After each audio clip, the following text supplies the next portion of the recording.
Ok, a partir de este momento entonces ya tenemos la grabación activa. Como les decía, muy buenas noches a todos. Pues esperamos que el día de hoy sea una clase de bastante provecho. Recordarles que la semana anterior dimos inicio con el módulo 5 que pues hace referencia a las herramientas de calidad. La semana pasada tuvimos una tareita, ¿verdad?, asignada específicamente sobre diagramas de flujo. Un par de compañeros me hicieron unas consultas por allí vía correo electrónico, pero verdaderamente la recomendación, como siempre, es si no estuvieron presentes en la clase en vivo, por favor vean el video de la clase, ¿verdad? Es muy difícil pretender realizar tareas sin haber visto la explicación de la clase.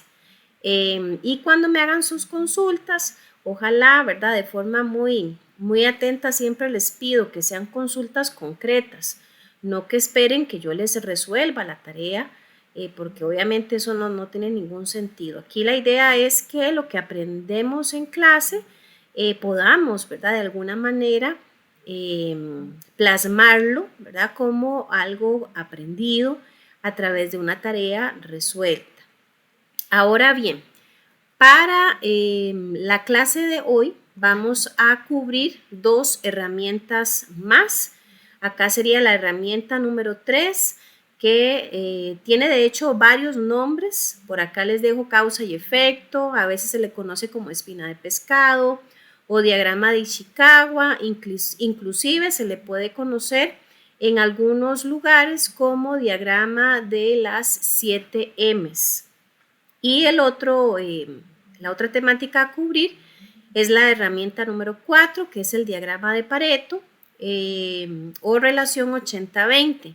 Dicho sea de paso, hoy tenemos una tarea número 2. Este módulo tiene 2 tareas con puntaje, así que hoy estaríamos pues asignando, ¿verdad?, la tarea número 2.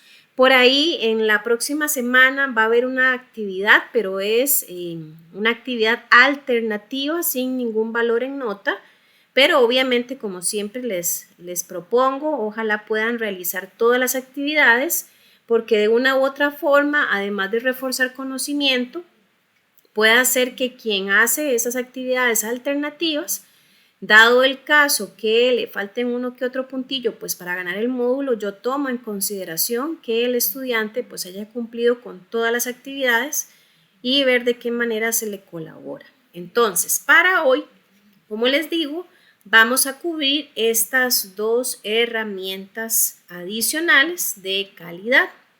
Recordemos que la semana pasada, ¿verdad?, al arrancar con este módulo, yo les mostraba que estas son las 7 herramientas que vamos a cubrir, así que pues ya básicamente vamos por un poquito más de la mitad, ¿verdad?, en cubrir la totalidad de estas.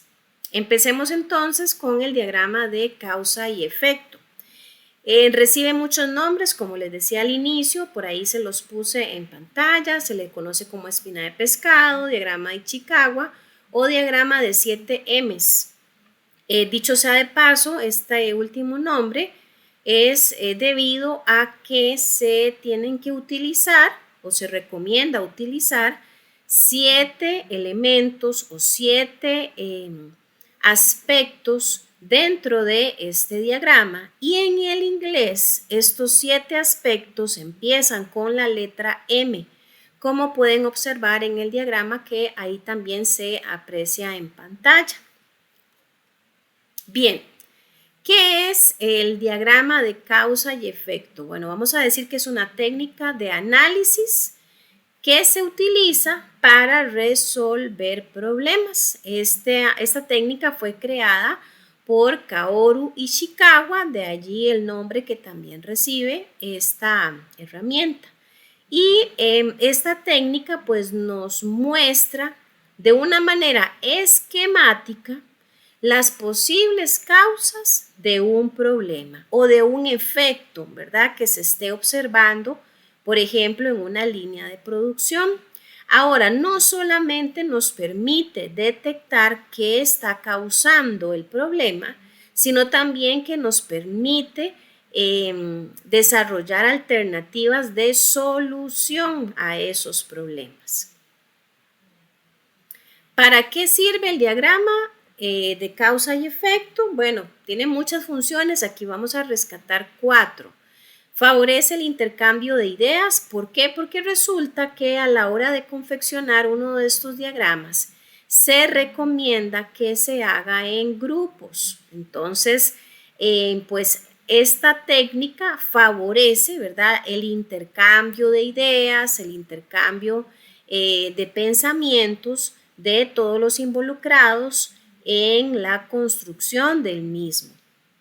Y a la hora de hablar de intercambio de ideas, pues obviamente se está generando una transmisión o un compartir de conocimientos, porque probablemente lo que yo considero, lo que yo aprecio, lo que yo observo, forma parte de mi conocimiento, de mi experiencia, y cuando yo participo en un grupo de construcción de una técnica como esta, pues también estoy escuchando el conocimiento, la experiencia de mis compañeros y de alguna forma, ¿verdad? Pues esto fomenta un enriquecimiento, llamémoslo así, de conocimiento a nivel grupal.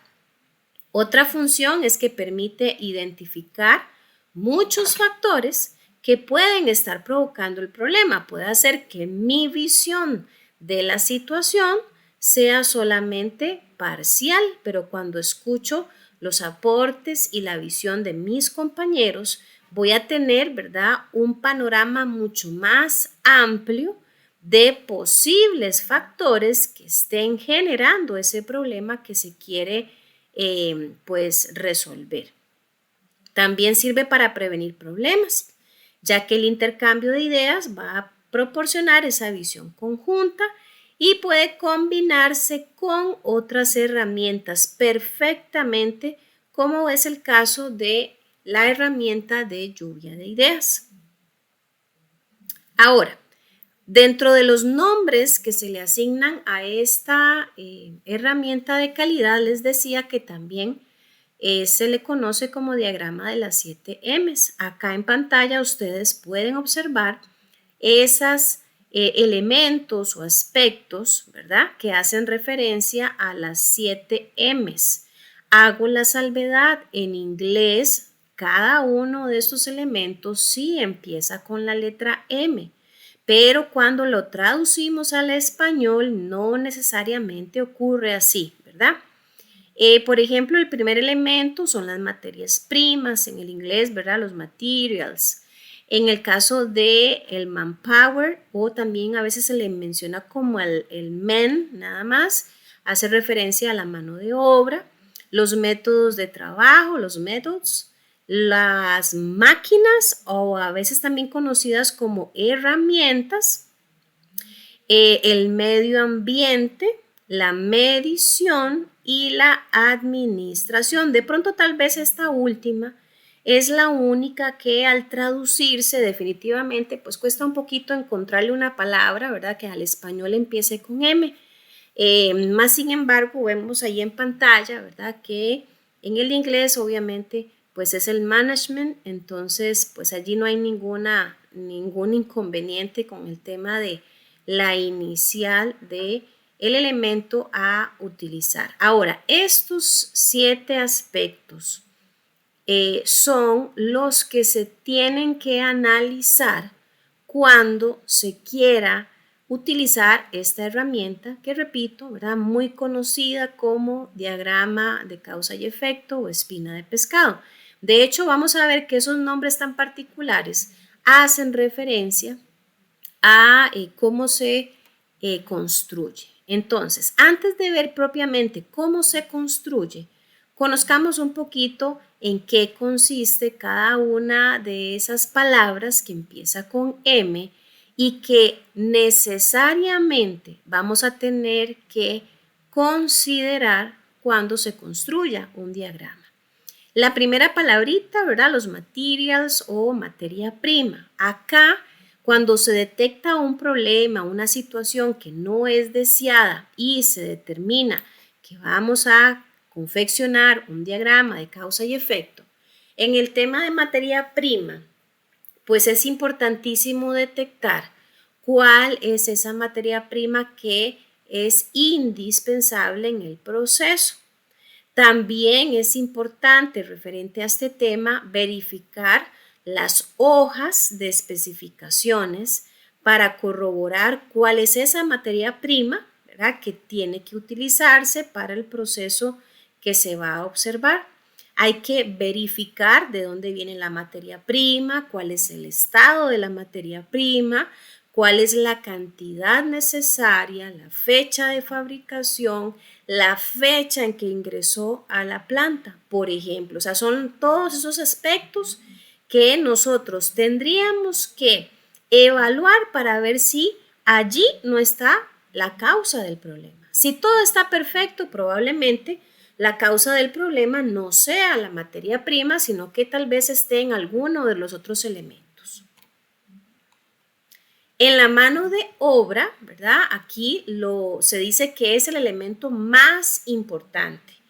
Y resulta que generalmente cualquier proceso, ¿verdad?, por más sencillo que sea, de una u otra manera, por supuesto, va a depender de personas que van a estar involucradas. Entonces se dice que este elemento tiene componentes cuantitativos y cualitativos de la mano de obra.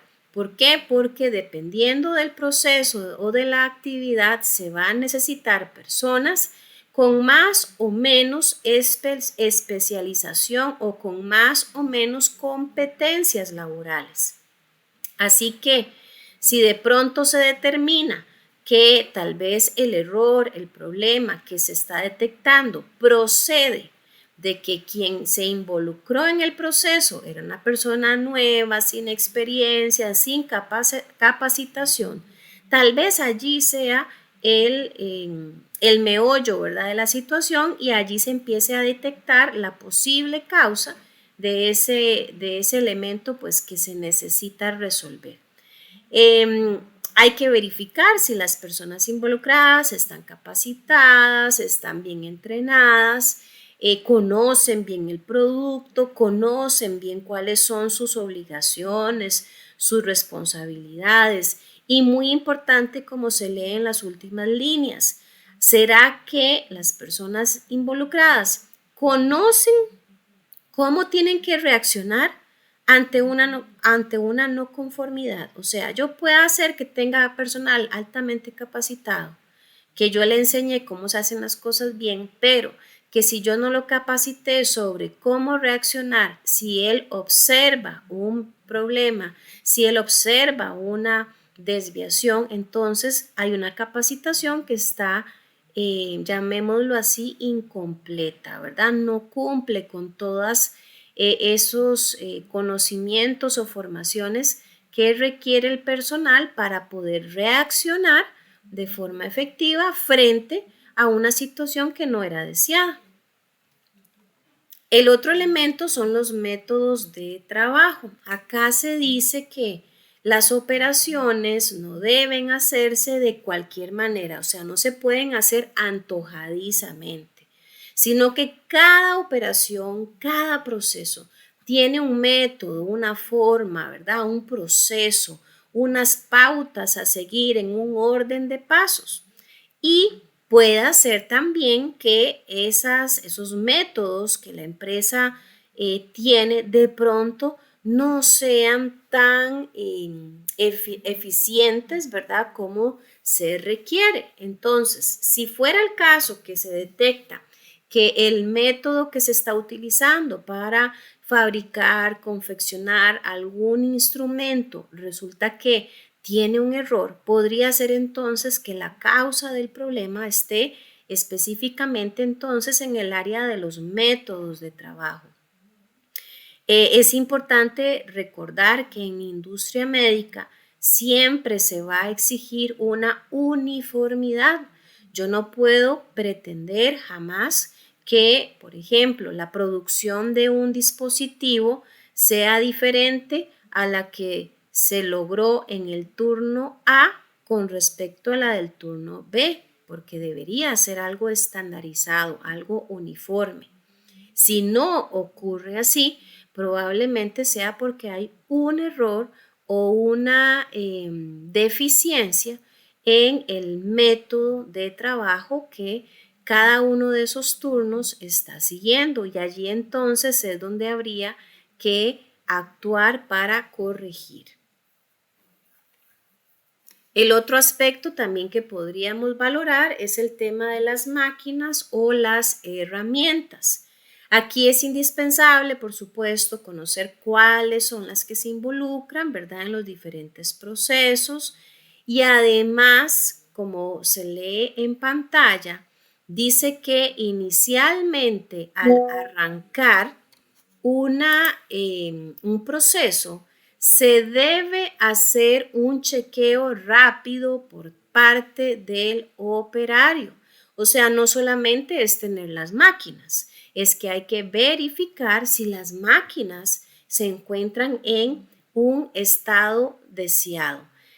Aquí a esto, ¿verdad? Ese chequeo rápido antes de hacer arranque de proceso se le llama mantenimiento de primer nivel, donde hay que verificar si la máquina está en buena condición, si se puede operar, si la máquina presenta o no algún ruido, algún golpe extraño, ¿verdad?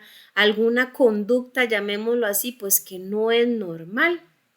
Si no tiene recalentamiento, si de pronto presenta algún tipo de fuga, ¿verdad?, de líquido, de gases, e inclusive si la máquina está limpia. O sea, esa chequeo o esa verificación, si de pronto no se hace y se detecta que había un problema en la máquina o en la herramienta a utilizar, allí entonces probablemente esté la causa de un problema. Se dice además, ¿verdad?, que siempre va a haber un encargado del sector que es quien debería hacer estas verificaciones, y que en caso de detectar una desviación o alguna anomalía en las máquinas, pues lo ideal es que determine si hay que suspender o detener algún proceso hasta que se le dé el mantenimiento correctivo a la máquina, con el propósito de darle una solución, ¿verdad?, al problema. El otro elemento a considerar o a evaluar es el medio ambiente. Acá se dice que muchas veces este elemento es el que más se descuida. ¿Por qué? Porque el medio ambiente, pues tenemos que verlo desde dos aristas: desde el punto de vista del orden y la limpieza, hasta inclusive el punto de vista de ese clima organizacional, o sea, cómo es la convivencia entre los colaboradores. Entonces, tiene que haber orden, tiene que haber limpieza para que sea un lugar idóneo para trabajar, pero también tiene que haber un ambiente agradable de colaboración y respeto. ¿Por qué? Porque si se detecta de pronto que hay conflictos entre varios operarios, podría ser esa la causa de un problema. O si de pronto hay áreas o zonas que están en condiciones no aptas para trabajar, hay suciedad, hay impurezas, podría ser entonces allí la causa del problema. Así que el tema del medio ambiente es algo que puede generar también accidentes de trabajo, y por supuesto esto no es algo favorable para ningún negocio.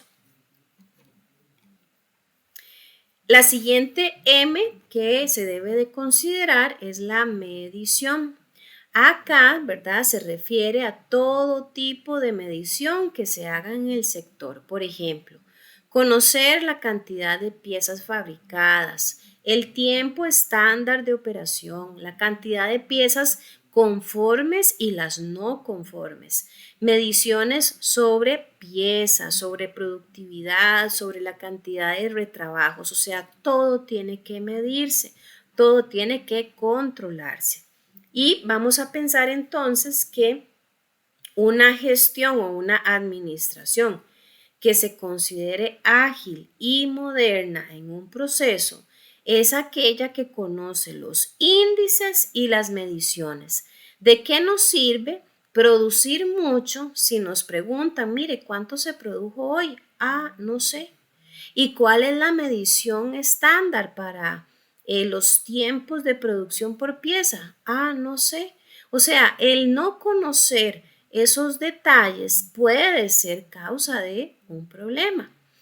Cuando se manejan las mediciones es más, llamémoslo así, más fácil o podría ser más oportuna la acción correctiva si se determina que hay algo que está desviado, pero si no se conoce cuál es la medición, cuáles son los tiempos, si hay desviaciones simplemente no nos vamos a dar cuenta. ¿Por qué? Porque no se saben esos rangos o esas limitaciones que nos permiten conocer la condición del proceso. Así que el tema de la medición es algo que hay que valorar. ¿Será que se cuenta con toda la información? ¿Será que hay información que está completa, que está incompleta? ¿Será que faltan datos? ¿Será que verdaderamente esos detalles se encuentran a la mano de los operarios o no? Y por último, no menos importante, es la administración. La administración, ¿verdad? Aquí hace referencia a esa persona o a ese encargado del área específica donde se está generando el problema.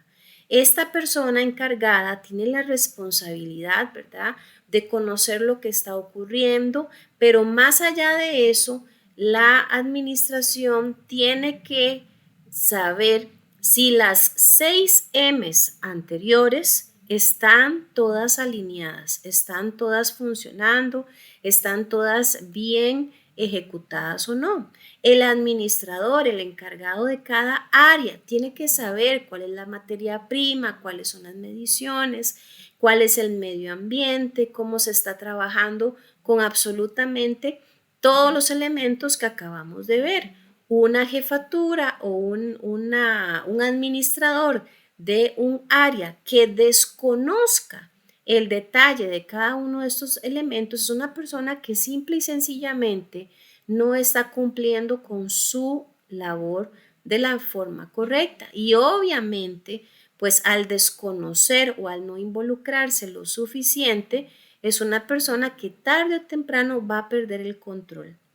Y es importante también recalcar que el administrador o el encargado del sector de una u otra manera tiene que responder frente a un director, frente a esos puestos que están más arriba que él. Así que cuando decimos a lo tico, cuando se jalan una torta, al que le van a jalar la oreja es primero al encargado del área y le van a cuestionar qué fue lo que pasó, por qué ocurrió, cuáles son las acciones correctivas que se han hecho, por qué usted no estuvo al tanto de la situación a tiempo, ¿verdad? Entonces, esta última M, hago la salvedad, a veces no se coloca en el diagrama de causa y efecto, pero eso no significa que se vaya, digamos, a darle una menor importancia. Lo que pasa es que recae generalmente sobre una persona, que es la que va a responder frente a los directivos de la empresa. Ahora bien, conociendo entonces esos 7 elementos que son los que hay que, llamémoslo así, desmenuzar en un diagrama de causa y efecto, conozcamos entonces cómo se construye un diagrama de causa y efecto. Bueno, el primer paso va a ser obviamente identificar ese problema o esa característica de calidad que no se está ajustando a lo deseado. Cuando ya la tengamos identificada, vamos a escribirla dentro de un rectángulo, como se observa allí en pantalla.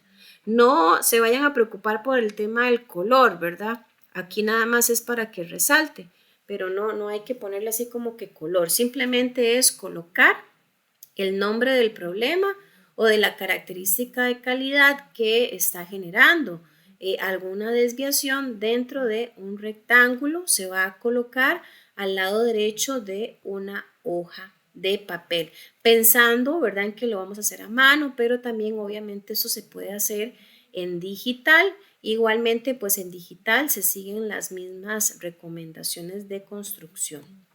El paso 2 va a ser dibujar una línea gruesa de izquierda a derecha, como se observa en pantalla, que se pegue, ¿verdad?, con el rectángulo donde habíamos colocado el problema. Vamos a ver que esta línea va a ser como la columna vertebral del diagrama. En el paso 3, como se observa allí en la imagen, vamos a dibujar o a trazar líneas inclinadas que apunten hacia la columna vertebral o la línea central. Estas líneas, cada una de ellas va a representar cada M que acabamos de ver. Y como se observa en pantalla, el nombre de cada una de las M se pone dentro de un rectángulo también. En el paso 4, que es el último paso, se van a dibujar líneas horizontales que apunten a cada una de las espinas, vamos a llamarlas así. Y en el extremo, ¿verdad?, se va a escribir esa causa secundaria. O sea, básicamente en el diagrama de espina de pescado se van a trabajar con causas primarias y secundarias. Las primarias son los nombres de las 7 M's que acabamos de cubrir. Las secundarias es donde empezamos a desmenuzar el detalle de cada una de las M's. Ya ahorita vamos a ver un ejemplo. Bueno, de hecho, perdón, traje 2 ejemplos concretos para que esto pues quede más clarito. Ok. Acá el primer ejemplo, vean a la derecha de la pantalla, ¿verdad? Ahí pues es como un cuadrado lo que aparece, pero la recomendación simplemente es que el problema o la característica que vamos a analizar esté dentro de un recuadro. Entonces dice allí, parte del producto fue hecho en el tamaño incorrecto, ¿verdad? Ese es el problema que se va a analizar.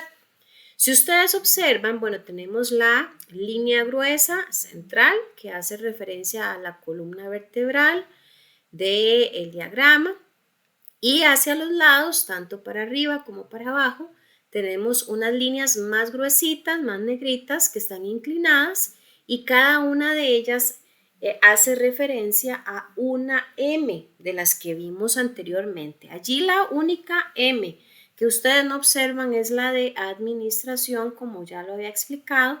No necesariamente se puede poner, pero no es tan necesario, repito, porque es un elemento que recae sobre una persona específica, ¿verdad? Es un puesto de trabajo.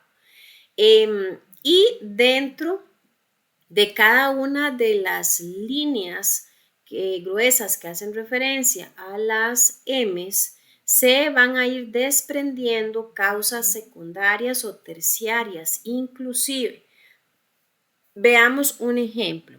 El problema entonces es que el tamaño es incorrecto. Entonces, vamos a empezar a desmenuzar la M de materiales. Entonces dice allí, especificación incorrecta del material. O sea, habría que ir a ver el manual o la hoja de requerimiento de lo que el cliente solicitó y será de pronto que la información de la materia prima está incorrecta. Puede ser inclusive que hayan malas condiciones de almacenamiento de la materia prima o que el material esté desgastado. Veamos el caso de la medición abajo. Dice tamaño de molde incorrecto, error de plano, o sea, del plano, ¿verdad?, o del diagrama donde está el dibujo de esa pieza o de ese producto. Error de producción. Veamos el de maquinaria. Mal funcionamiento de la máquina. Error del empleado. Defecto de la maquinaria. O sea, ahí empezamos, repito, a desmenuzar cada uno de los aspectos que se relacione específicamente con cada una de las causas secundarias que se detallan. Ahora, aquí no hay una limitación en cantidad de causas, todas las que surjan, porque recordemos que esto se recomienda hacer en grupo o en equipo. Así que cuantas ideas, cuanta visión tenga cada uno de los participantes, ¿verdad? Nos va a permitir tener el detalle de posibles causas que están generando el problema. Ahora, puede ser perfectamente, si me dicen, profesora, y es obligatorio poner, digamos, esas 6, sí se pueden poner y perfectamente alguna de ellas puede estar en blanco, o podría ser que llenemos todas, pero que a la hora de ir a verificar ya en planta, ¿verdad? Si eso que creemos podría ser la causa, cuando se verifica en planta, por decirles un caso, ahí donde dice, para ver cuál puedo mencionar, digamos el de maquinaria que dice mal funcionamiento de la máquina, o sea, puede ser una alternativa, pero yo me voy a fijar en la máquina y resulta que la máquina está en perfecto estado, que ella no presenta ningún mal funcionamiento. Entonces, probablemente la causa del problema no esté ahí. O sea, surgió la idea, surgió la hipótesis y yo la anoto, pero cuando yo voy a verificarlo, pues no fue esa la causa. O sea, que ahí empiezo casi que hacer un filtro de cuál fue la causa o las causas que generaron el problema. Y recuerden que al principio cuando yo explicaba pues para qué sirve esta herramienta, siempre todas las herramientas de calidad, todas nos permiten detectar las causas del problema, pero también nos permiten de una u otra manera identificar cómo resolver el problema. Entonces, cuando yo detecto la causa o las causas, es mucho más sencillo establecer soluciones, ¿verdad? A esos problemas. Por acá tenemos otro ejemplo. Este dice disminución de capacidad productiva. Entonces, veamos la M de métodos en la parte de abajo a la izquierda. Dice técnicas desactualizadas. Puede ser que es una empresa que tiene, no sé, 60 años de existir en el mercado, que nunca ha invertido en tecnología ni en herramientas. Todo lo hacen manual, todo lo hacen con regla de madera, qué sé yo, ¿verdad? Por exagerar. Y de pronto, pues ya es algo que está tan desactualizado que no se ajusta, ¿verdad? A la realidad o a las exigencias del mercado. Podría ser entonces que si se determina que efectivamente las técnicas ya no son tan buenas, allí sea la causa y pues la solución sea invertir, ¿verdad? En una mejor capacitación o de pronto invertir en mejores, digamos, métodos para que los procesos sean más automatizados, qué sé yo. Entonces, definitivamente, como ustedes pueden ir observando, ¿verdad? En este otro ejemplo, esta herramienta de calidad es bastante simpática, ¿verdad? Es muy interesante la construcción de la misma. Allí pues surge una cantidad de ideas de todos los que participan, cosas que tal vez a mí no se me hubieran ocurrido, pues se le ocurren al compañero o a la compañera que tal vez tenga un poquito más de experiencia o que tal vez estuvo presente en el momento en que se dio el problema. Entonces, verdaderamente es una forma gráfica, ¿verdad?, de representar causas o posibles causas de problemas para darle solución. Bien, preguntas referentes a esta herramienta de calidad. ¿Alguien ha tenido la experiencia de participar en la construcción? Alfieri, adelante. Hola, yo sé si es una pregunta, profe. En la espina, si se reúne en el grupo, ¿son ideas o ya viene alguien con una investigación previa y ya viene con verificaciones y cálculos o bueno, con documentación para la lluvia de ideas, o es apenas hacer hipótesis y después se comprueba, o se reúnen con ya con datos? Perfectamente puede ser una mezcla de los dos, Alfieri. Puede ser hipótesis, a como puede ser que alguien que estuvo de pronto involucrado en la situación o que tal vez observó, ¿verdad? Recaudó información, datos, pues también es válido que haya una mezcla de ambos escenarios. Ah, bueno, sí, ok. Sí, es el, no, no, no es que es una etapa previa a la investigación, sino que es ya casi que es el proceso de investigación en un orden. Sí, correcto, porque ahora bien, recordemos que estamos en presencia de un problema, algo que ocurrió, algo que no tenía que haber ocurrido. Entonces, hay información, ¿verdad? Testimonios, lo que se observó, a cómo puede ser que cuando se empieza a desarrollar esta técnica surjan nuevas ideas. Ah, mira, ¿y será que tal vez el problema no sea la máquina que se descalibró? ¿Alguien la verificó? No, no la hemos verificado, hay que verificarla, ¿verdad? Entonces puede hacer una mezcla de ambos. Ah, entendido, profe, muchas gracias, sí. Con mucho gusto. ¿Alguien más que tal vez de pronto haya tenido la oportunidad de confeccionar esta herramienta? Profe, una pregunta. Claro, adelante. Profe, para que se cumpla, que sea espina de pescado, tiene que cumplir con las 6M, por lo menos. Sí, ¿verdad? La recomendación es que valoremos las 6. Siempre, siempre hay que valorar las 6. Repito, puede ser que de alguna manera tal vez la mayoría de las observaciones se centren en una o en dos, ¿verdad? Y que tal vez hayan otras que digamos, ay, mira, me van a quedar en blanco, pero algo tiene que surgir, ¿verdad? De alguna manera. No Pero necesariamente las causas están distribuidas en las 6, no necesariamente, ¿verdad? ok. Pero si se determina que la medición es el problema, ya no sería espina de pescado.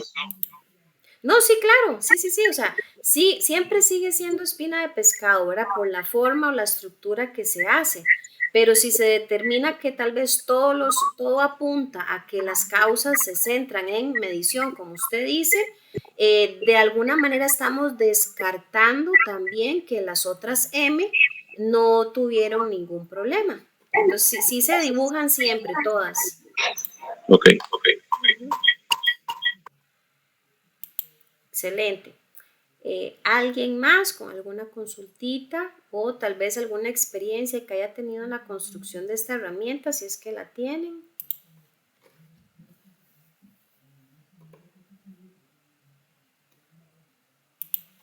Bueno, vamos con entonces la siguiente herramienta. También muy, muy interesante. La siguiente herramienta es la de diagrama de Pareto. A veces también se le conoce como diagrama 80-20. Ya vamos a ver por qué. Tiene una forma como la que observan en pantalla, lo que podríamos conocer como gráficos de barras, ¿verdad? Perfectamente alguien podría decir, ah, eso es un gráfico de barras. Sí, de hecho es una mezcla, ¿verdad? Lo que nos lleva a la manera en que se construye, pues hace referencia a este detalle de relación 80-20. Ya vamos a ver por qué. Ahora, el diagrama de Pareto, ¿qué es? Vamos a decir que es una gráfica en donde se organizan diversas clasificaciones de datos. Muy importante acá, por orden descendente de izquierda a derecha, por medio de barras sencillas, después de haber reunido datos para calificar causas, de modo que se puedan asignar un orden de prioridades. Voy a devolverme por acá. Vean que las barritas en esta imagen van de forma descendente, o sea que de izquierda a derecha van de más a menos. Esa es una característica clave del diagrama de Pareto. Esta herramienta, ¿verdad? Fue desarrollada por el doctor Juran y él hace referencia a la regla 80-20. Ya vamos a ver qué es eso.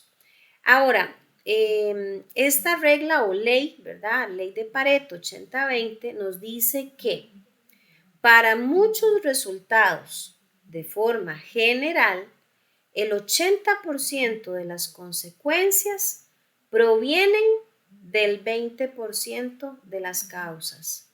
En otras palabras, un pequeño porcentaje de causas tiene un efecto descomunal.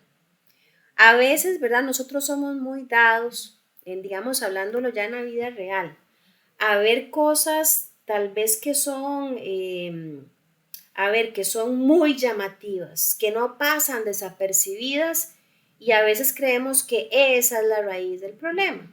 Pero resulta que, a diferencia de esa visión, Pareto nos dice que generalmente las cosas que pasan desapercibidas, aquellas que parecen tan, llamémoslo así, tan insignificantes, tan incapaces de ser problema, resulta que la suma de esas pequeñas cositas, según este pensamiento de Juran, resultan ser la causa de la mayor cantidad de problemas. Cuando hablamos, digamos, inclusive a nivel financiero, yo no sé si ustedes han escuchado alguna vez el término los gastos hormiga, ¿verdad? Esos pequeños gastos que nosotros hacemos, ¿verdad? Ay, me voy a comprar, no sé, un chocolate, voy a ir al cine, mañana voy a ir y me voy a comprar una blusa aunque no la ocupe. Esos son puros gastos hormigas, son cositas pequeñitas, ¿verdad? Que de pronto usted dice, ah, sí me alcanza, sí,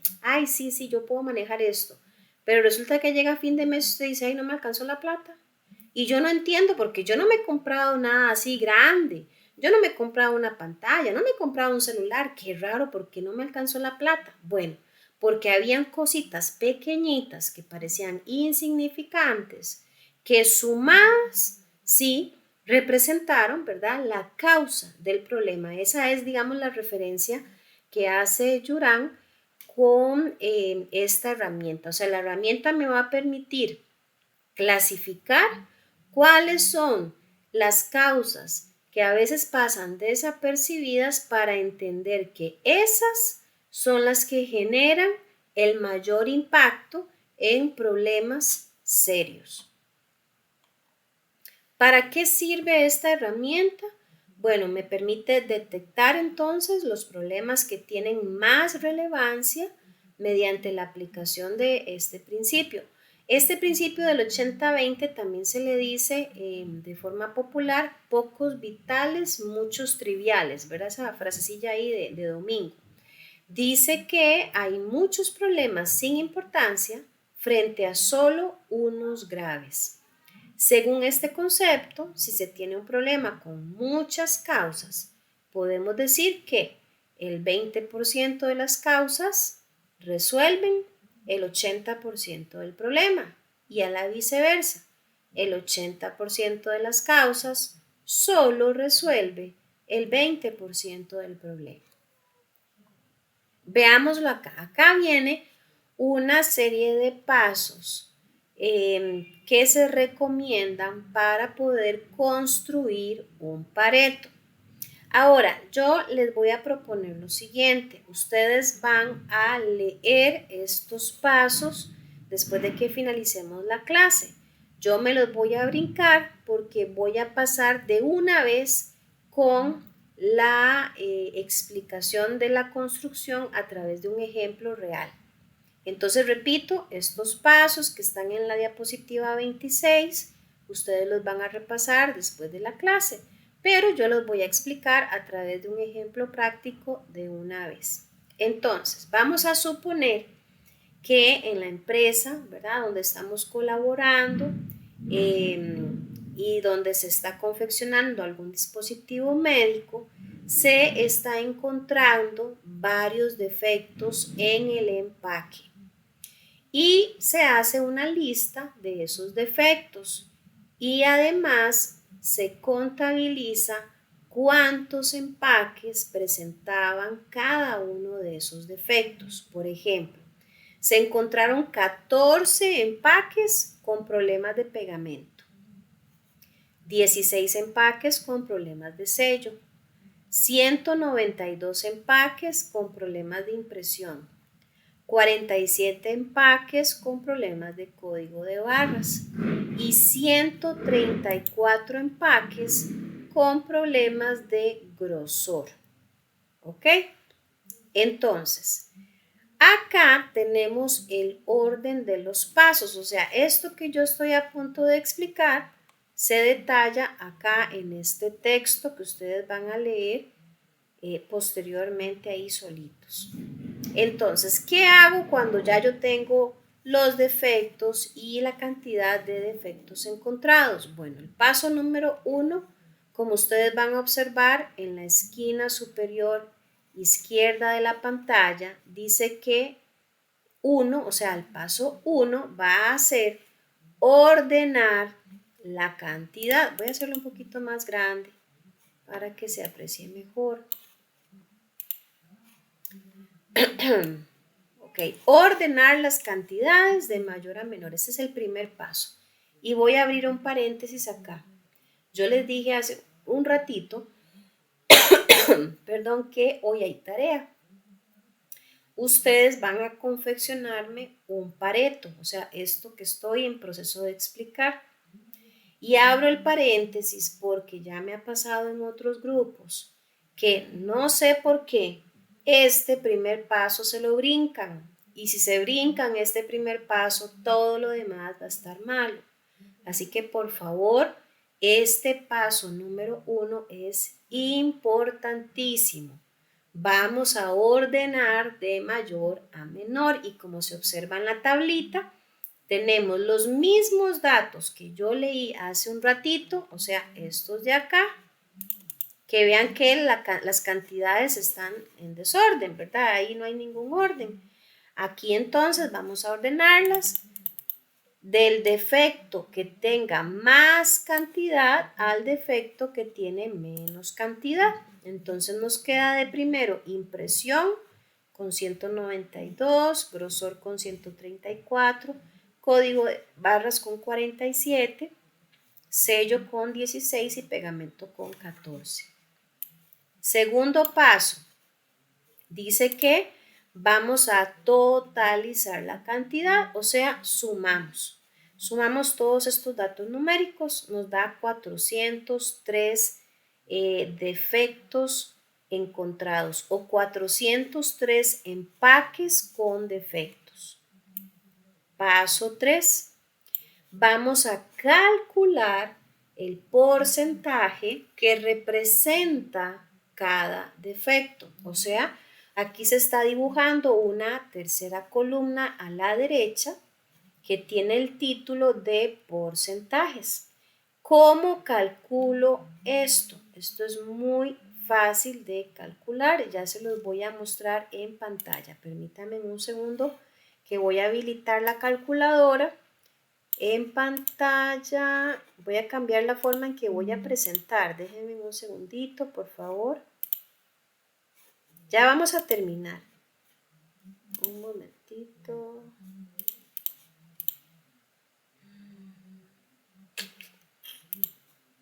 Aquí para ver cómo le hago. Un segundo.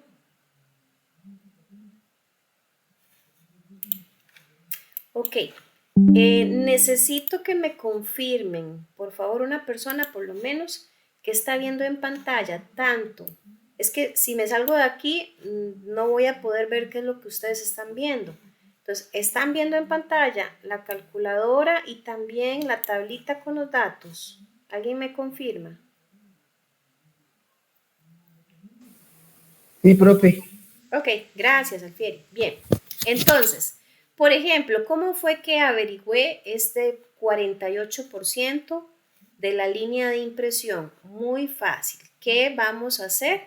Por ejemplo, vamos a agarrar 192 unidades, que son los empaques con problemas de impresión, y voy a dividirlo entre el total de todos los empaques con problemas, que son 403. Así que 192 dividido entre 403 igual me va a dar 0.476426. El siguiente paso es multiplicar por 100. Y aquí, ¿verdad? Me está dando 47.64. En la tabla yo tengo 48, o sea, lo que yo hice fue redondear. Yo no sé aquí cuántos tendrán eso clarito, pero la regla de redondeo me dice que después del punto, si el valor que hay, el primer dato que hay, es el número 5 o mayor a 5, voy a redondear a la unidad para arriba. O sea, como es un 6, efectivamente es mayor a 5, ¿verdad? Después del punto es un 47.6.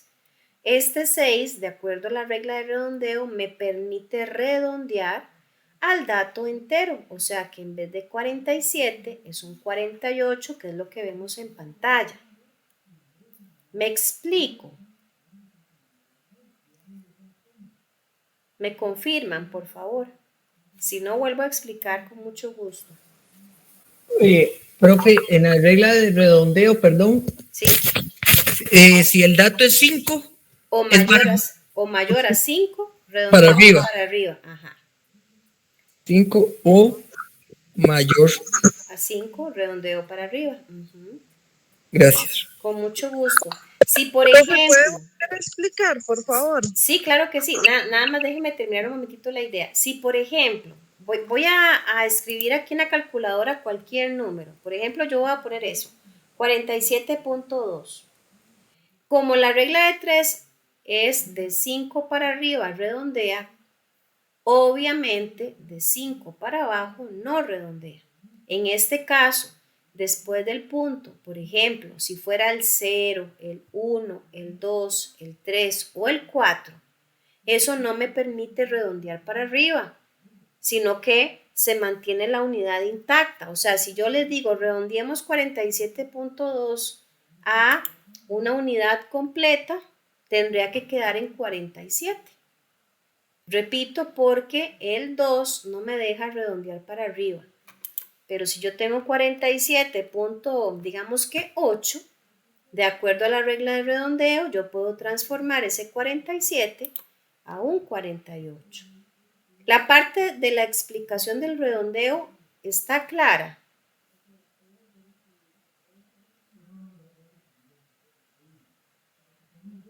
Profe, no, yo no le entendí, vieras, porque estaba otra pantalla, se me presentó. Ok, permítame entonces un segundito y vamos a hacerlo diferente. Un segundito. Voy a abrir un Excel para que sea más práctico explicar esta partecita. Ya retomamos el asunto del Pareto, un momentito. ¿Están viendo en pantalla Excel? Sí, profe. Ok, entonces, la regla de redondeo dice lo siguiente. Si es...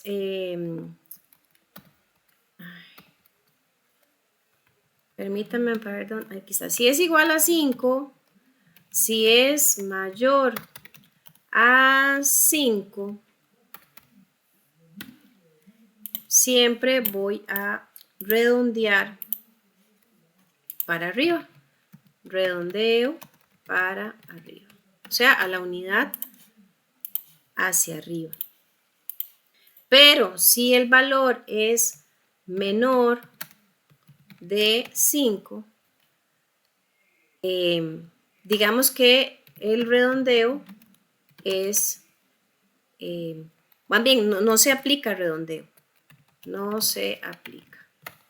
Ejemplo, si yo tengo acá 12,5 o 12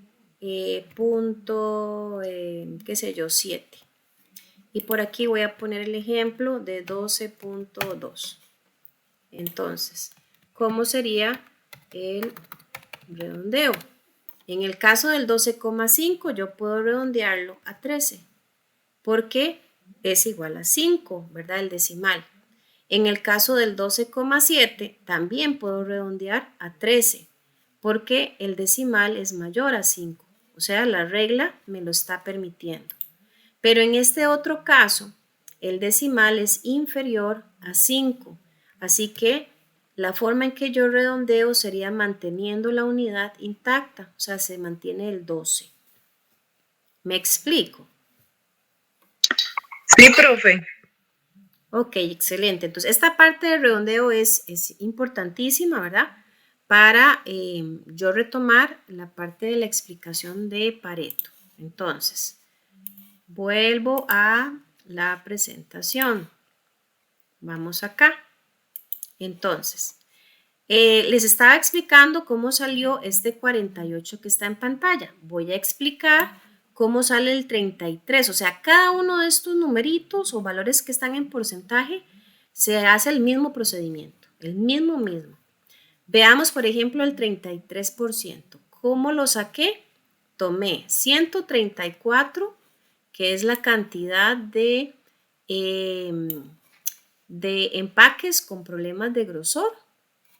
Lo divido siempre entre el total de todos los errores que se encontraron, que son 403. Y el resultado lo multiplico por 100. Entonces vean, de acuerdo a la regla de redondeo que yo acabo de explicar, me da 33.2. No se fijen en todos los números, nada más veamos el primer numerito después del punto. Como es un 2, o sea, aquí no redondea, se mantiene la unidad intacta, por eso hay un 33% acá en la tabla. Veamos el siguiente, el 12%.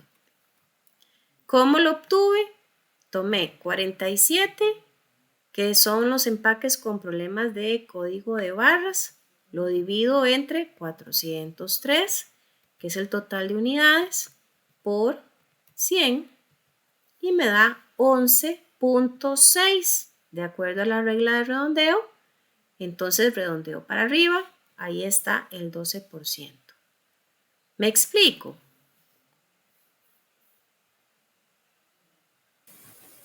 Por mi parte, Sí, claro, profe. Ok, vamos a ver si es cierto. Un voluntario que me ayude y me vaya explicando cómo fue que obtuve el 4% relacionado a problemas de sello. ¿Quién me explica el procedimiento? Yo voy metiendo los datos en la calculadora.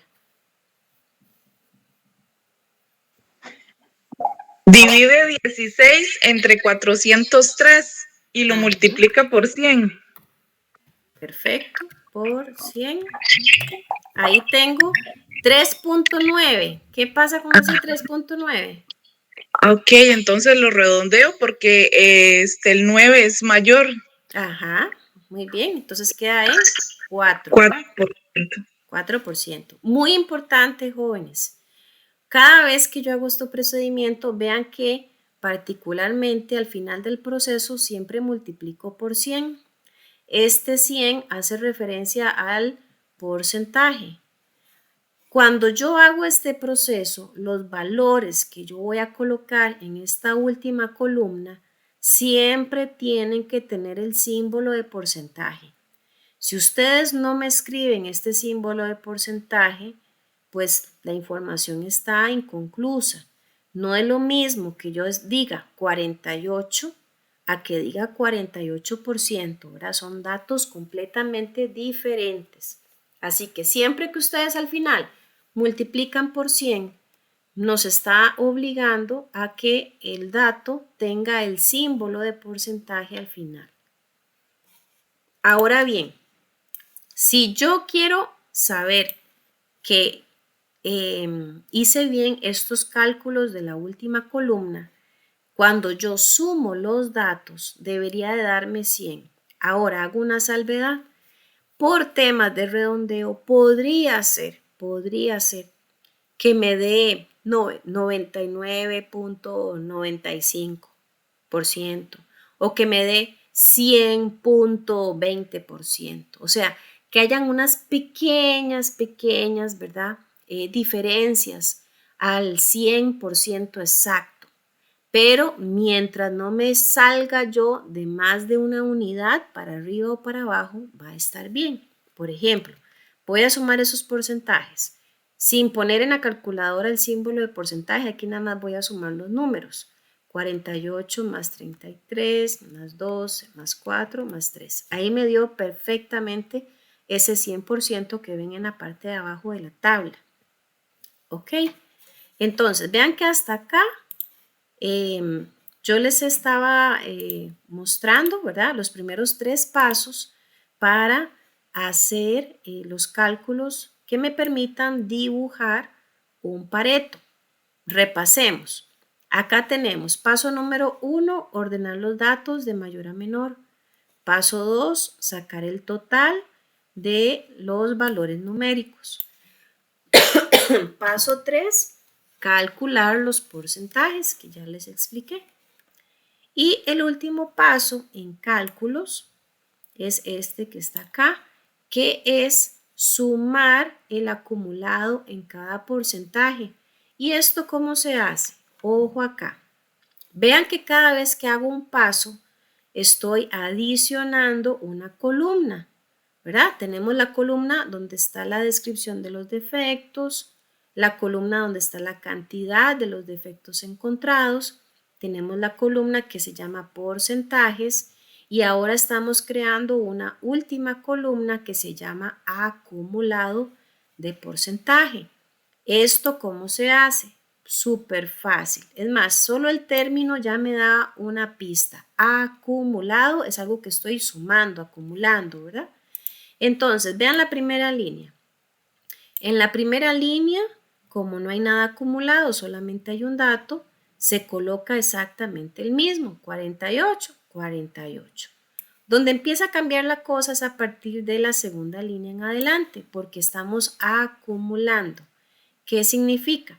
Que voy a agarrar 48, voy a escribirlo por acá en la calculadora y voy a sumarle cuánto es el porcentaje de la siguiente línea, lo que está en verde, 48 más 33. Aquí está el 81 en color rojo. ¿Me van siguiendo? Pero, Sí. perdón, quiere decir que de cada casilla agarro 2 casillas, las sumo y me da el siguiente reglón del otro lado, algo así. Sí, agarro, por ejemplo, vayamos viéndolo así. En la primera línea, donde simplemente transcribí, ¿verdad? El mismo valor porcentual, 48, nada más lo pasé aquí a la derecha, 48. A este 48 que está en rojo, le sumo el 33 que está en la segunda línea. ¿Me va siguiendo? Sí, profe. Ok, entonces me da 81. ¿Cuál es el siguiente paso? Este 81 que está en rojo, le sumo el 12, que es el que sigue. Y lo voy a hacer aquí en la calculadora. 81 más 12. Aquí está el 93 que está en rojo. 93 más 4. 97. 97 más 3. Ahí está el 100. O sea, voy como en escalera, por así decirlo, sumando. Sí, profe, sí entendí. Gracias. Ok, con mucho gusto. ¿Queda claro para los otros compañeros? Esto es muy importante, ¿verdad? Obviamente, hacer esto a mano, ¿verdad? Tal vez lleva ahí un poquito de tiempo, ¿verdad? Mientras nos vayamos familiarizando con el proceso. Pero si lo hacemos en Excel, por ejemplo, obviamente esto es muchísimo más rápido. Pero primero es importante conocer el proceso manualmente, llamémoslo así. Profe, Sí. ¿para qué se acumula? ¿O es porque es para efectos del gráfico? ¿Para qué se acumula el porcentaje? Si el porcentaje es, en porcentaje ya nos dice abajo que es el 100, Ajá. ¿para qué volver a sumar todos para que nos dé 100? Ajá. ¿O qué muestra? ¿Por qué se acumula? Gracias, Alferi, por la consulta. Si usted observa en la parte de abajo de los valores que están en rojo, dice graficar con línea en eje Y secundario. Efectivamente, hay datos que me van a servir para hacer el eje X y el Y, que tiene todos los gráficos, y este acumulado me permite hacer un eje Y secundario. O sea, es necesario para hacer el gráfico particular de Pareto. Ya lo vamos a ver cómo es que se fabrica. Ok. Sí, bien. ¿Alguna duda hasta acá con los cálculos? Yo verdaderamente les digo, mientras ustedes sigan esta secuencia, este orden de pasos, no tendrían que tener ninguna dificultad, ¿verdad?, en la confección del Pareto, pero sí tienen que respetar esta secuencia. Ahora, cuando ya yo tengo esta última tablita, esta tablita que es la final, donde están todos los cálculos, con esa tabla yo voy a poder dibujar el gráfico. Ya lo van a ver.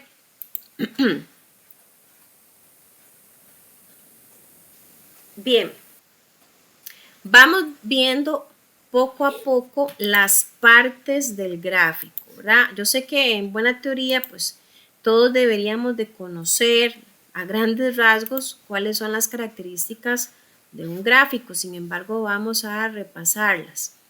Todo gráfico tiene que tener título, como lo vemos en la parte superior, que dice defectos encontrados en línea de producción. Aquí estamos inventando una fecha, ¿verdad?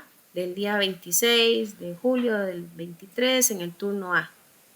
Otra característica que tiene que tener el gráfico es un eje Y, que es el vertical, y un eje X, que es el horizontal.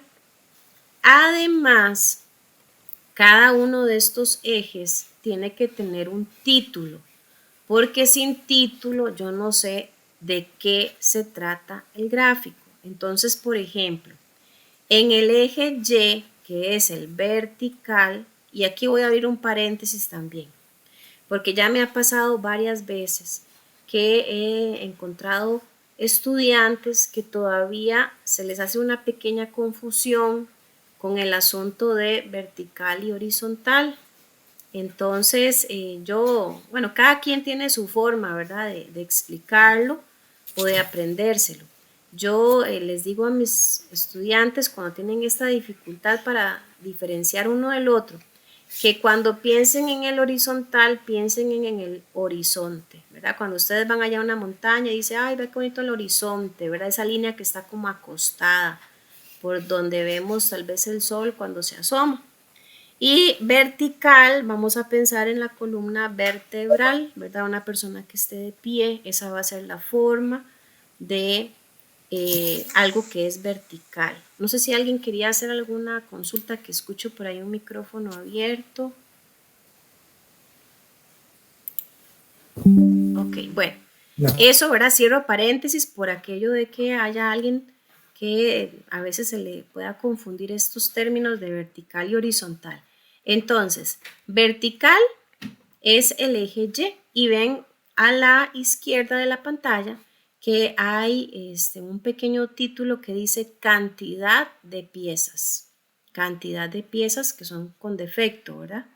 Y en la parte inferior tenemos el eje X, o sea, el horizontal, donde se tendrían que colocar los defectos.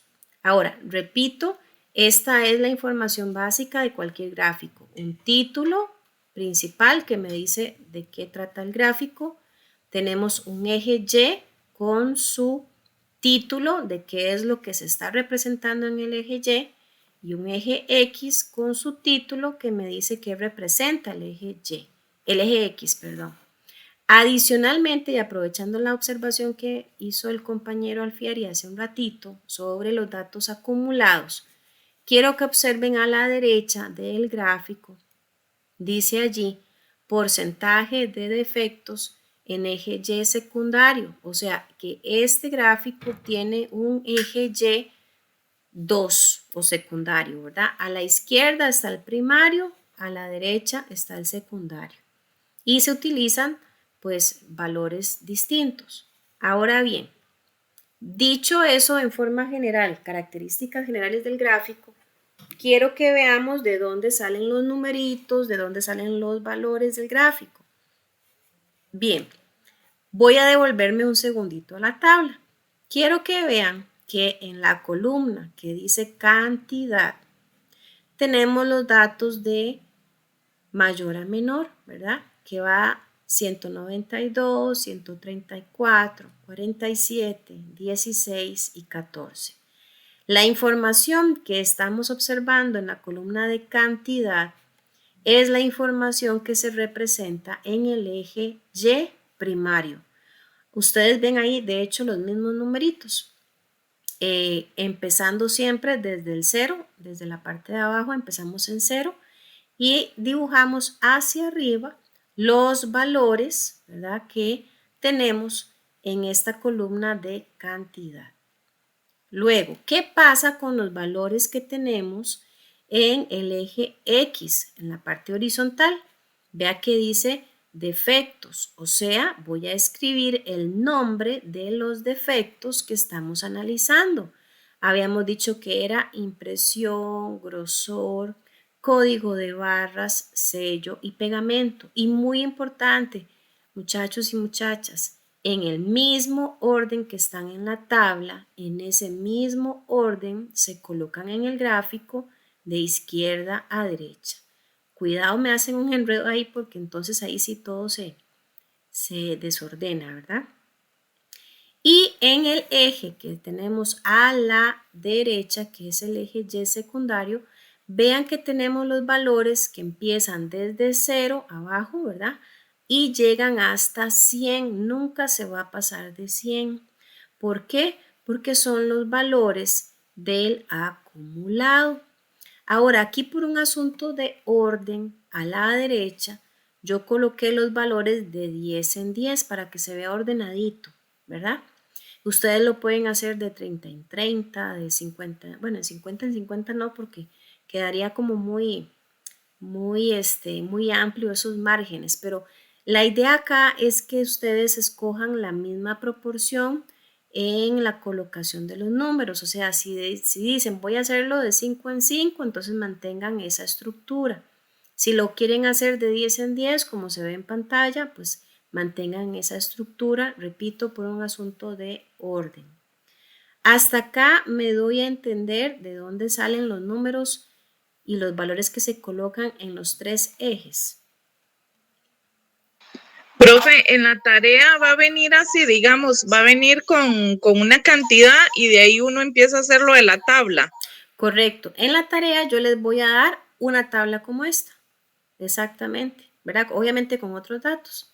Entonces, con esa tablita, ustedes lo que van a tener que hacer son estos 4 pasos, que son cálculos, y con el último paso, que es donde está la tabla ya completa, van a dibujar el gráfico.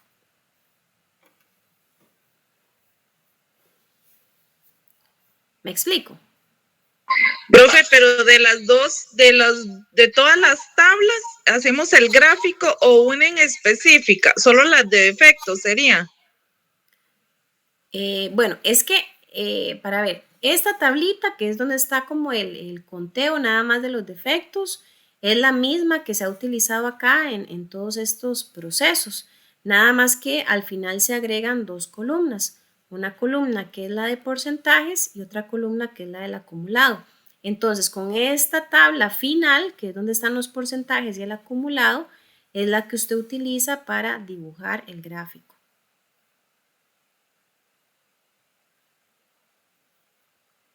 Profe, entonces, digamos, si yo quiero seguir, digamos, de 10 en 10, como dice usted, usando, digamos, por ejemplo, este de 48, Ajá. Ahí en ese caso lo voy metiendo como 10, 20, 30 o no sé. O algo. Ok, los cálculos que usted hace aquí en la tabla los hace de acuerdo a los pasos que yo ya expliqué.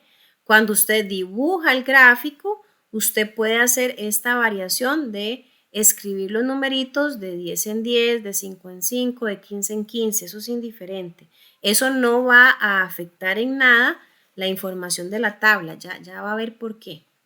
Eso nada más es como para darle un formato, una estética, llamémoslo así. Profe, Dígame. profe, ahí en esa tabla que tiene de presentación, ejemplo, veo el 14. Esta que está acá. Ajá, ahí dice que el pegamento, dice que la Sí, cantidad es 14. correcto. En la que tiene abajo, dice, Ajá. ok, está el 14 y está en línea, ok, Ajá. pero usted dice que los números que están en la parte vertical de porcentaje Ajá. es representativo, entonces no se pone, digo yo, porque eso representa un 3% y no me marca el 3% ahí. Ok, déjeme ver. Ah, no, no, es que, para ver, déjeme ver aquí un momentito. Pegamento. Sí, aquí están movidos los números, tiene razón, están movidos los numerillos. Espérese Sí, para ver. ese 3% es un 3, no sería un 10 según en la tabla que tiene ahí representada. Ajá, déjeme ver, para ver, 100%, 48, un segundo. Vamos a ver, 192, 48%. Sí, esto lo tengo como que se me movió, se me descuadró esta tabla. Deme un segundito, porfa, para ver cómo la arreglo. Para ver si aquí estaba igual. Sí, aquí está igual.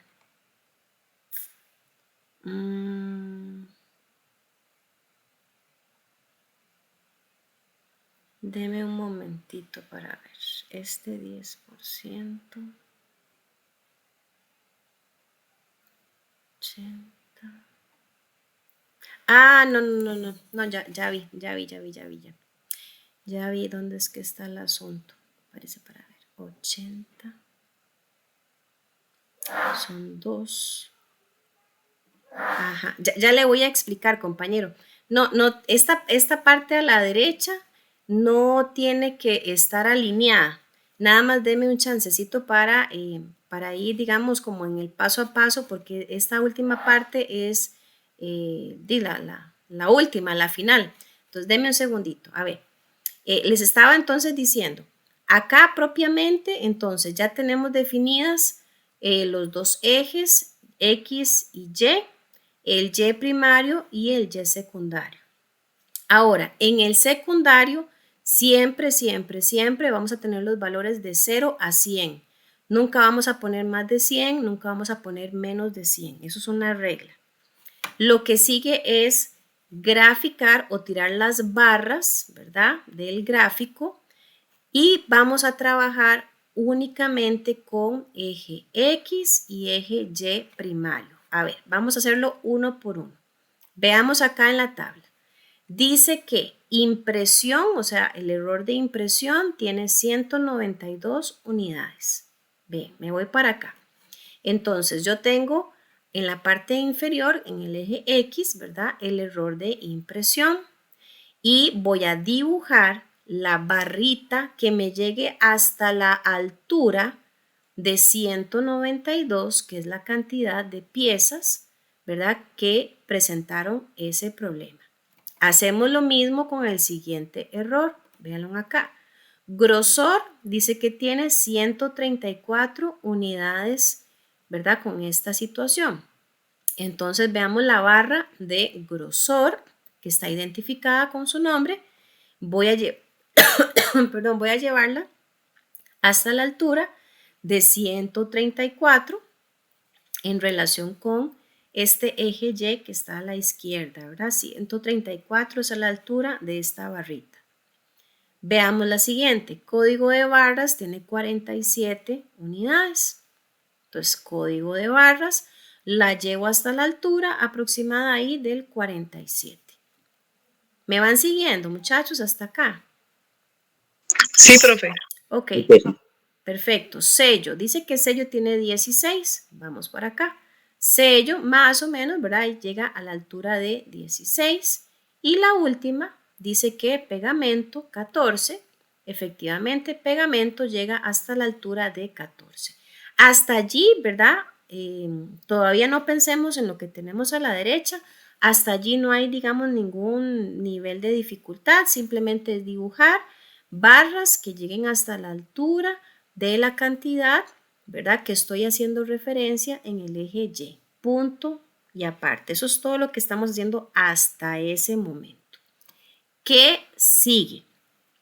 Recuerden que esta herramienta se llama Pareto o la ley de 80-20, ¿verdad? Entonces, quiero que ustedes observen en el acumulado y me gustaría que alguien me responda.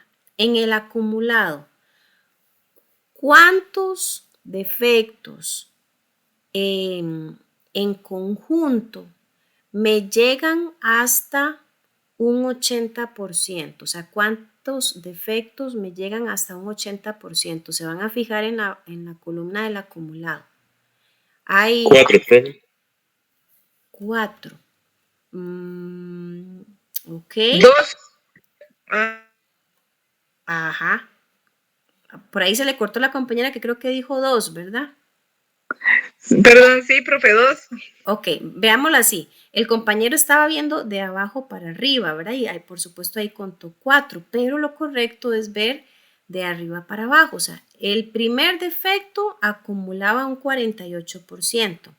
El defecto 1 con el 2 me acumulaba un 81%. O sea, que en 2 defectos se acumula un poquito más del 80%. ¿Hasta ahí me explico? Sí, profe. Ok, entonces, como esta herramienta se llama Pareto, ley 80-20. Vamos a ver cómo es esto que funciona. Y aquí le voy a aclarar la observación que me hacía el compañero, si no me equivoco era Cristian, ¿verdad? Que me decía qué raro y tenía toda la razón en esa observación que él estaba viendo de que no coincidía la altura de los valores que estaban a la derecha, pero es porque se analizan o se trazan distinto. Veámoslo así. Ustedes me acaban de confirmar que los 2 primeros errores, o sea, las 2 barras más altas, juntas me están acumulando un 80%. Entonces, ¿qué es lo que se hace acá? Ustedes ven en la imagen que está en pantalla que yo tracé, por así decirlo, como un cuadrante, ¿verdad? Unas líneas en rojo que hacen referencia como a un cuadrante que llega hasta la altura del 80 a la derecha y que yo voy a trazarlo hasta tocar el segundo defecto, ¿verdad? Que me contempla, por así decirlo, ese 80%. Entonces, ¿qué quiero decir acá? Que los valores que están adentro de este espacio que está enmarcado con rojo me representa un 80% y lo que está por fuera un 20%. Ahora bien, véanlo acá en esta misma imagen, estamos o deberíamos de estar, digamos que interpretando lo siguiente, que el 20%, o sea, lo que está por fuera del cuadrante, resuelve el 80% del problema y que el 80% del problema que estamos viendo acá, estamos viendo 5 problemas en general, ¿verdad? Que son problemas relacionados al empaque. Si yo trato de resolver cada uno de estos problemas, me voy a tomar mucho tiempo. De acuerdo a esta herramienta dice, enfoquémonos en aquello que representa verdaderamente la causa más fuerte de la situación. Así que la impresión y el grosor, que son los 2 defectos con mayor, digamos, ¿cómo decirlo? Con mayor presencia acá. Si yo resuelvo estos 2 problemas, que sumados acumulan un 80%, ellos me van a resolver el 80% de la totalidad de los problemas que estamos viendo. O sea, casi que resolviendo el problema de la impresión y del grosor, prácticamente los otros 3 problemas no son tan representativos y podría ser que inclusive tengan un efecto rebote en la solución. si simplemente me enfoco en estos dos primeros. Entonces, si ustedes ven ahí la leyenda que está en azul, dice que la impresión y el grosor resuelven el 80% del problema. Lo que está adentro de este cuadrante rojo dice, si yo me enfoco en estos otros tres situaciones que se están presentando, solamente voy a resolver un 20% del problema. O sea, yo aquí estoy separando lo trivial de lo esencial. Lo que decíamos al inicio, ¿verdad? Que inclusive les comentaba en un principio que esta frase, ¿verdad? Es particular. Pocos vitales, muchos triviales. Entonces, estos tres elementos son poco vitales y lo que está por fuera son muchos triviales. No sé si me explico, creo que alguien levantó la mano, pero para ver quién fue. ¿Quién me levantó la mano? Ah, ok, adelante. Profe, en ese diagrama que tiene ahí en la pantalla, ¿por qué esa línea roja atraviesa el grosor? ¿No tiene que pasar a un lado? Porque el grosor forma parte del 80% acá. Digamos, si el 80% si fuera solo la impresión, entonces sí queda por fuera. No, es que esa parte, sí la entendí, en la parte de impresión y grosor Ajá. forman el 80%, bueno, Sí. casi, se Ajá. pasa un toque. Sí. Pero es el por qué esa línea roja que tiene en grosor no debería pasar en medio del código de barras y grosor, porque parece que involucra una parte de grosor en el 20%. Ah, ok, ya le entiendo. Bueno, no les expliqué esta otra parte. Ustedes ven como unos puntitos negros, que de hecho en buena teoría están en dirección como al puro centro de cada barra. Observen un momentito, por favor, eso bien. Estos puntitos negros, ¿verdad? Que están unidos con una línea, ellos en buena teoría están posicionados como en la pura mitad, digamos, del ancho de cada barra. Esos puntos lo que me están dando es como la pista de dónde tendría yo que trazar esta línea, ¿verdad? Esta línea roja yo no la estoy trazando, digamos, de forma antojadiza, sino que me está guiando para poder identificar, digamos, el espacio que representa el 80 y el 20% en el gráfico. Ahora, ¿de dónde, por ejemplo, salió o de qué depende dónde coloco yo estos puntitos negros? Veámoslo acá. Esta primera dato o defecto que es impresión tenía un 48% acumulado, ¿cierto? La altura donde yo coloqué este primer punto en la barra más grande, si ustedes intentan, ¿verdad? Más o menos ahí al buen ojo, si yo trazara una línea imaginaria hacia la derecha, digamos que está alineada con un 48%. No sé si me van siguiendo. Veamos la segunda columna. La segunda columna, que era grosor, tenía un acumulado de un 81%. Entonces, este punto que está aquí, donde se traza la línea roja, está a la altura aproximada, digamos que de un 81%. El tercer punto, que hace referencia al tercer defecto, que es código de barras, tiene un 93%. Y más o menos, ¿verdad? Efectivamente, este tercer punto está trazado tanto que me coincida con el centro de la columna como que coincida, digamos que a la altura del 93% a la derecha. El siguiente era un 97%, está un poquitito más arriba, ¿verdad? Que el anterior, haciendo alusión al 97%. Y el último, que es un 100%, es la última bolita, el último puntito, que está a la altura del 100% y que, digamos, si yo trazara una línea también en vertical hacia la última columna, básicamente pues la trazaría al puro centro. Es decir, que aquí los pasos para terminar o concretar bien este dibujo sería dibujar las barras. Bueno, obviamente, trazar los ejes X y Y, colocar los valores numéricos de todos los ejes, dibujar las barras. El siguiente paso sería colocar estos puntos, ¿verdad? De acuerdo a los valores del eje Y secundario. Y con respecto a estos puntos, trazar esta línea roja, ¿verdad? Que es algo simbólico, que lo que me permite es clasificar los defectos que representan el 80% y lo que representa el 20%, para llegar a esta, digamos que a esta aclaración o a este análisis de que el 80% del problema se resuelve si me enfoco en los elementos que están por fuera del cuadrante, y que el 20% del problema se resuelve si me enfoco en los elementos que están adentro del cuadrante. No sé si le aclaro ahí a Cristian y a los compañeros. Correcto, profe. Bien, claro, más bien. Ok. ¿Alguien tiene alguna pregunta?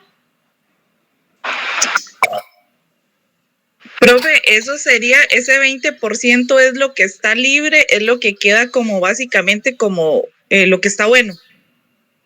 No, aquí digamos, absolutamente todo esto son piezas o productos defectuosos. Aquí no hay nada que está, digamos, bueno, todo está defectuoso. Lo que me permite esta herramienta es priorizar, llamémoslo así, dónde me voy a enfocar en resolver primero. Básicamente, eso es lo que me permite ver. Donde tiene el mayor, diga, sí, ese 80%. Igual, profe, digamos, en la tarea uno hace, en el segundo gráfico, me guío así, como digamos, con este gráfico así, para hacer la tarea. Sí, aquí no es que haya que hacer dos gráficos. Aquí en pantalla yo les estoy mostrando dos, ¿verdad? Porque acá es como la parte nada más de construcción, y en la segunda estoy como colocando la parte de interpretación, pero solamente es un gráfico lo que tienen que hacer, uno. Está bien, gracias. Ajá. Perdón, Cristian. Sí. Uh-huh. Para la compañera Cledi, no hay que ver que el número mayor es el problema más grande, es al revés. La regla es que el 20% arregla el 80%, así que ese 20% que es pequeño es el que hace todo el más grande, es la causa que hace mayor cantidad de problemas. Correcto. Ese cosito pequeñito, 20%, es mucho más, representa la causa más grande que de toda la producción. Después hay que arreglar ese 80%, pero en realidad son ínfimos, en teoría. Correcto. Ok, gracias. Sí, o sea, no es que vayamos a nada más a arreglar una parte y lo demás no, o sea, nos despreocupamos o nos desentendemos. Hay que resolverlo todo. Lo que pasa es que aquí estamos priorizando con qué empezamos, ¿verdad? ¿A dónde es que vamos a enfocar nuestra mayor, digamos, atención o nuestro mayor esfuerzo? Y a Cristian lo interrumpí yo. Adelante. Profe, ¿hay alguna posibilidad de que esos puntos negros que usted tiene ahí de porcentaje puestos queden dentro del cuadrante rojo? Podría ser. Lo que pasa es que los puntitos negros me van como a guiar, más bien para comprender qué es lo que va a quedar por fuera y qué es lo que va a quedar por dentro. O sea, no es que siempre vaya a quedar así como se observa en pantalla. Podrían haber variaciones dependiendo de los valores de cada escenario, ¿verdad? Otra pregunta ahí, donde está indicado 80% y 20%, ¿eso queda así o no es que 80 afuera y 20 adentro? No, eso nada más es como para que se comprenda. No, o sea, no hay ningún problema en que usted lo ponga afuera o adentro. O sea, ese 80 no representa nada, ni ese 20 tampoco. Lo que está dentro del cuadro rojo da el 20%. Ajá, correcto. Sí, nada más estamos como a modo de explicación, pero no es que tenga que estar siempre ahí en ese lugar. Ok, entonces si se ponen bien, si no tampoco. Correcto. No pasa nada. Mientras que usted lo comprenda y usted sepa cuál es el 80, cuál es el 20, ¿verdad? Tal vez de Sí, pronto porque- a modo de familiarizarnos con el proceso, usted lo puede escribir, ¿verdad? Pero ya después usted ya lo sobreentiende, no es necesario escribirlo. Sí, es que más o menos ahí a lo que yo veo que se entiende es que entre el cuadrante hay un 80. Y si Ajá. yo sumo las causas, eso no suma 80, suma como 20, 19, 20. Ajá, sí, Entonces ajá. siento que el 80 es afuera del cuadrante rojo, más bien, lo que Ah, ok, representa ok, la ok. impresión. Ujú, ujú. Sí, ya le entiendo su punto de vista. Correcto, correcto. Ujú. Ok, profe. Ok, vean. Referente propiamente a la tarea, voy a salirme por acá para mostrarles el asuntito de la tarea. Vean, acá la tarea, ¿verdad? Dice tarea 2, Pareto. Las voy a abrir para que observen. Aquí dice confeccione el cuadro con 4 columnas, o sea, lo que antes explicaba, ¿verdad? De donde aparece, digamos, la lista de los defectos, la lista de la cantidad, la lista del porcentaje y la lista del acumulado. A eso me refiero con el cuadro de 4 columnas. Y luego dice confecciona el gráfico completo. Hago la aclaración, dice que el gráfico tiene que aparecer con el título, las escalas, o sea, los valores que se le ponen a los ejes, ¿verdad? Voy a ponerlo por aquí, escalas de cada eje. Las barritas, obviamente, o sea, del gráfico. La línea, que es esos puntos, ¿verdad? Que van a estar unidos por una línea que representa el 80-20. Yo estoy poniendo por acá que lo confeccionen a mano. Sin embargo, ya me ha pasado, ¿verdad? Que algunos compañeros de ahí están súper familiarizados con esta herramienta, que manejan muy bien Excel y dicen, profe, yo lo quiero hacer en Excel. De ahí. Si usted sabe cómo hacerlo, hágalo en Excel. Acá abajo yo les estoy colocando los datos que ustedes utilizarían para resolver esta tareita. Y adicional, para quienes quieran, ¿verdad? Hacerlo en Excel, también les estoy facilitando por acá en la semana 2 un video explicativo de 6 minutos de YouTube, súper lindísimo, amigable, de cómo es que se puede hacer en Excel para los que quieran, ¿verdad? También hacerlo en Excel. Me es indiferente si lo hacen a mano o si lo hacen en Excel. Hay compañeros que pues, tal vez no tienen a mano, ¿verdad? La facilidad de una computadora o una tablet, tienen el celular y sí se hace un poquito complicado hacer esto en un celular, entonces mejor lo hacen a mano. Pero los que sí tengan el recurso o la facilidad de hacerlo digital, pues para mí, ¿verdad? Me es indiferente siempre y cuando yo pueda observar tanto la tabla con los cálculos como el gráfico bien completo, ¿verdad? Que no me le falte ninguna parte. ¿Alguien tiene alguna consulta o algún comentario?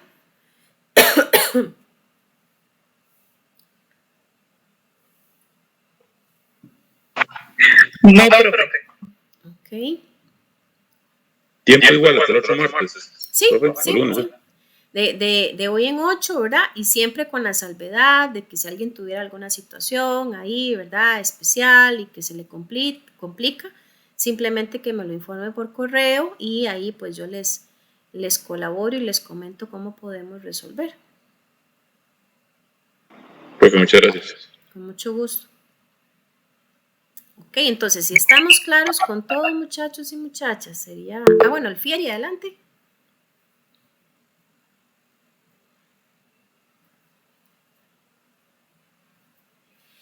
Adelante.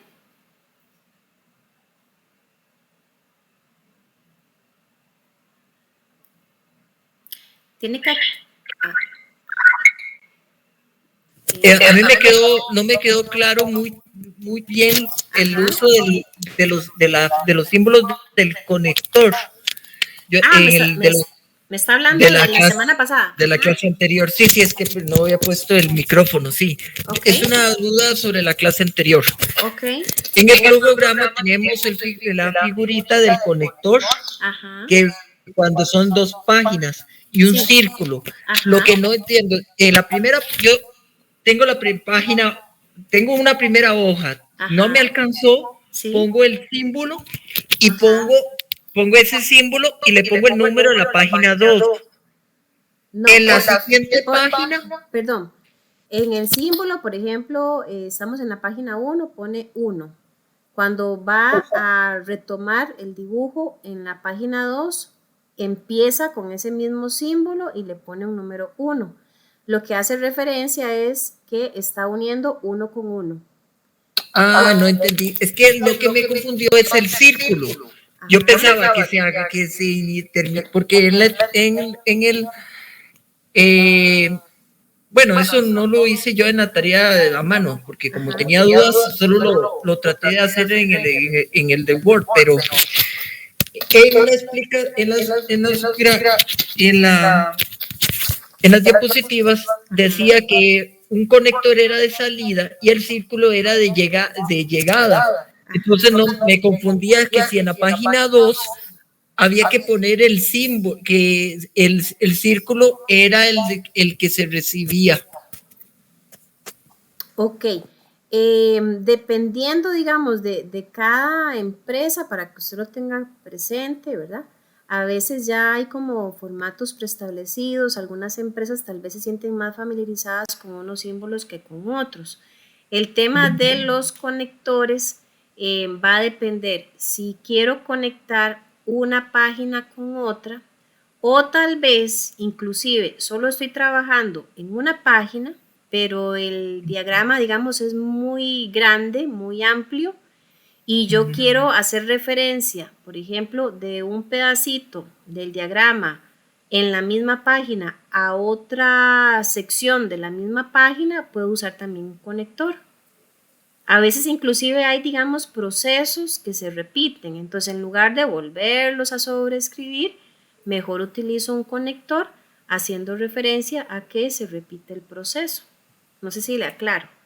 Bueno, sí, ya va un poquito más complejo, sí. Uh-huh. Sí. Obviamente la tareita que yo les puse, ¿verdad? Era pues bien sencillita, una actividad muy, muy básica. Ahora, depende de qué tan creativos, ¿verdad? Se hayan puesto ahí, que se pusieron a hacer cotizaciones, que se fueron a verificar a 2, 3, 4 tiendas y obviamente ahí pues se les hace un diagrama un poquito más grande. Pero otros compañeros tal vez lo hicieron súper sencillito, ¿verdad? Pero todo eso va a depender de esa imaginación que tengamos, obviamente, a la hora de desarrollar el diagrama. Sí, yo, como tenía dudas sobre el conector, no lo hice como la tarea oficial, por lo mismo, sino que lo hice de la práctica en el Word y no me cabía. Entonces, intenté hacerlo en 2 páginas. Ajá. Y creí que el conector del dibujito le puse como a la página que iba o a la que en vez de 1 con 1, sino que el conector remitía a la página 2 y al revés. Okay. Y creía que era un símbolo para salida y un símbolo redondo para el retorno. Ok, ya le entiendo la idea.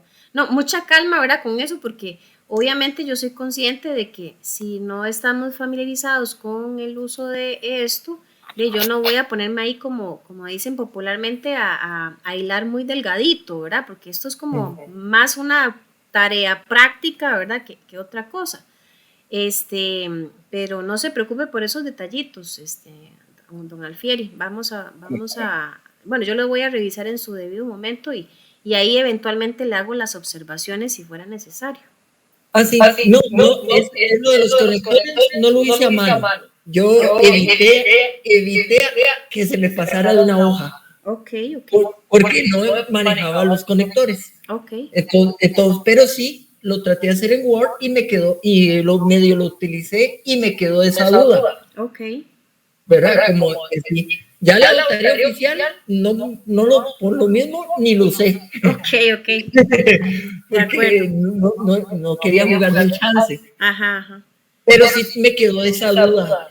Y vi que en internet había una confusión, que otros, habíamos visto que el cuadrado o el rectángulo era operación, era revisión, y el círculo es operación.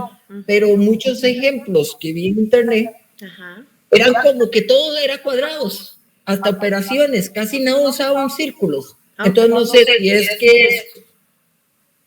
que el estándar es solo para la calidad, para el control exacto, para calidad, o es que en el flujograma no existe mucha, la estandarización es únicamente para la industria. No, Porque de hecho, eso es una herramienta estándar, ¿verdad? No es, digamos que de uso único para el área de calidad. Lo puede usar cualquier departamento, ¿verdad? Recursos humanos, finanzas, o sea, cualquier departamento puede usar esa herramienta. En buena teoría, los símbolos pues tienen una función, ¿verdad? Específica. Puede ser, ¿verdad? Puede ser por temas de interpretación, que se tiende a usar un símbolo de una manera, ¿verdad? La forma en que yo lo interpreto, la forma en la que usted lo interpreta sea un poco distinto. Pero por lo menos el material que aquí tratamos de mostrarles, en buena teoría, pues se ajusta al estándar, ¿verdad? Si hay personas o compañías que lo manejan un poquito diferente, probablemente en sus propios manuales harán la aclaración del por qué se usa de una o de otra manera. Bueno, sí, es que yo vi, sí, que casi muchos usaban cuadrados y casi para operación, cuando la cuadrado o el rectángulo para nosotros era revisión y verificación, no hacer, ¿verdad? Entonces sí me llamó la atención que no vi muy pocos círculos, sino que casi todos eran cuadrados. Ok, sí. Hacía yo inclusive la salvedad del círculo pequeño, ¿verdad? Y el círculo grande. Pero sí puede ser, ya le digo, un asunto tal vez muy propio de algunas empresas, qué sé yo. Igual uno tiene que ser, digamos, muy abierto al FIERI. A cada empresa, llamémoslo así, y tiene su forma. Puede ser que usted trabaje en una empresa por 15 años y están acostumbrados a usar este símbolo para una cosa, llegó, se cambió de empresa y resulta que no, que ahí no trabajan así, trabajan diferente. Y es un asunto de adaptación, ¿verdad? Pero por lo menos que tengamos ese conocimiento general de la herramienta. ¿Y no afecta para el ISO ni para las certificaciones? Pues podría ser que inclusive, ¿verdad? Una empresa tenga una forma de trabajar y cuando es auditada, ¿verdad? Para un asunto de certificación y demás, si el auditor determina que ahí está mal utilizado el símbolo, pues obviamente va a hacer la observación y va a haber que hacer la corrección respectiva. Bueno, ahí está bien. Entonces ya me quedó bien claro cómo es. Sí, de acuerdo. Claro, gracias. Con mucho gusto. ¿Alguien más con alguna consultita, algún comentario? No, profe, todo claro. Gracias, buenas noches. Bueno, con mucho gusto. Perfecto, entonces, si estamos bien con todo, muchachos y muchachas, pues agradecerles el tiempo, desearles una feliz noche y como siempre ahí estamos en contacto, ¿verdad? Cualquier duda que tengan. Muchas gracias, buenas noches. Muchas gracias, buenas noches. Buenas noches. Muchas gracias. Con gusto. Chao.